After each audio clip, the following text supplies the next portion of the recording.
আজি ৩৫৬ সংখ্যক আলাবৰী ৰণৰ এই ঐতিহাসিক দিনটোত আমাৰ কামৰূপ মেট্ৰ'ৰ এই স্থলীত আলাবৰী ৰণস্থলীত স্মৃতিসৌধত আজি মুখ্য অতিথি মাননীয় চন্দ্ৰমোহন পাটোৱাৰী মন্ত্ৰী, আমাৰ বিধায়ক কমলপুৰ সমষ্টিৰ দিগন্ত কলিতা জিলা আয়ুক্ত আৰু ITFCৰ আমাৰ ইণ্ডিজিনাছ হেৰিটেজ এণ্ড কালচাৰ ডিপাৰ্টমেণ্টৰ বিষয়া ডাইৰেক্টৰ আৰ্কলজি কলি বাইদেউৰ উদ্যোগত আমি এই স্মৃতি সৌধত আজিৰ দিনটোৰ স্মৃতি স্মৰণ এই অনুষ্ঠানত আমি সোঁৱৰিছোঁ যে মোগলৰ বিৰুদ্ধে এখন যুঁজ আছিল।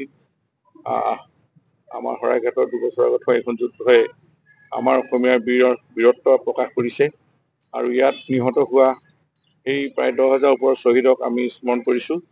তেখেতসকল য'তে আছে অসমীয়া জাতিক শক্তি দিয়ক আৰু আগন্তুক দিনত অসমীয়া জাতিৰ হৈ কাম কৰিবলৈ। সেই বীৰত্বই অসমীয়া জাতিয়ে বীৰক পূজা কৰা জাতি আৰু সেই বীৰৰ আদৰ্শৰে জাতি অনুপ্ৰাণিত হৈ আমাৰ অসমখন ৰক্ষা হ'ব লাগিব আগন্তুক দিনত। এই প্ৰতিকূল মুহূৰ্তটো সেই মেছেজ দিবৰ কাৰণে আজি আমাৰ ইয়াত মাননীয় মুখ্যমন্ত্ৰী ডক্টৰ হিমন্ত বিশ্ব শৰ্মা ডাঙৰীয়াৰ নেতৃত্বত এই ক্ষেত্ৰখন পুনৰ নিৰ্মাণৰ প্ৰক্ৰিয়া চলি আছে। আমি অহা বছৰ ভিতৰত এইখন এখন প্ৰায় ২০০ কোটিৰ ওচৰ টকা খৰচ কৰি নিৰ্মাণ কৰিবলগীয়া এই ক্ষেত্ৰই আজি চৰকাৰখনৰ মাননীয় মুখ্যমন্ত্ৰীৰ নেতৃত্বত এনেধৰণে এই স্মৃতি সৌধকে আদি কৰি এই আলাবৰী ৰণৰ ক্ষেত্ৰখন নিৰ্মাণ কৰি উলিয়াই আজি অসমীয়া এই বীৰত্বক পৰিচয় দি জাতিটোক প্ৰাণৱন্ত কৰি তোলাৰ এই প্ৰক্ৰিয়াই আজি অসমৰ সকলো ঠাইত ইয়াত আজি ৰাইজে এই আজি কেইবাঠাইতো আমি জানিছোঁ আজি আলাবৰী ৰণৰ এই স্মৃতি দিৱসটো উদযাপন কৰিব। সাংবাদিক বন্ধুসকলৰ ইয়াত উপস্থিত থকা সকলোৰ জৰিয়তে আজি আমি অসমৰ এই বীৰসকলে বা বিভিন্ন দল সংগঠনেও আজি বহু ঠাইত এনেধৰণে স্মৃতি ৰক্ষাৰ স্মৃতিচাৰণ অনুষ্ঠানৰ আয়োজন কৰিছে। গতিকে আমি সকলোকে ধন্যবাদ জনাই এই দিৱস উদযাপন কৰা হৈছে ইয়াতে।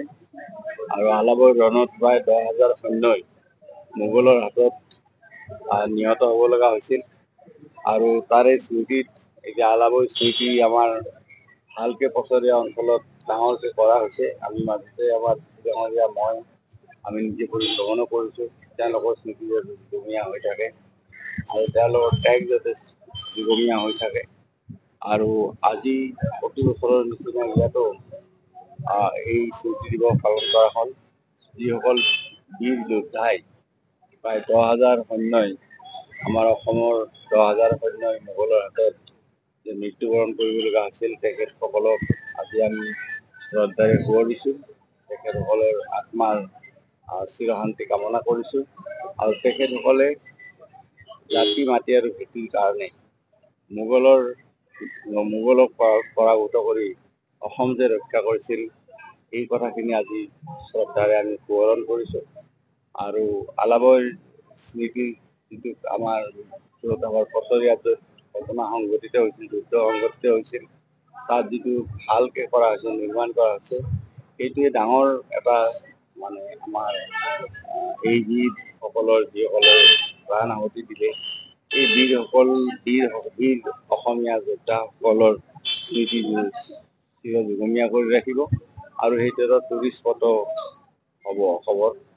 ভাৰতবৰ্ষৰ বিভিন্ন ঠাইৰ পৰা সেই ঠাইলৈকে বহুত টুৰিষ্ট আহিব আৰু আমাৰ অসমীয়া অসমীয়া সৈন্যৰ বীৰত্বৰ কথাও তেওঁলোকে জানিব পাৰিব।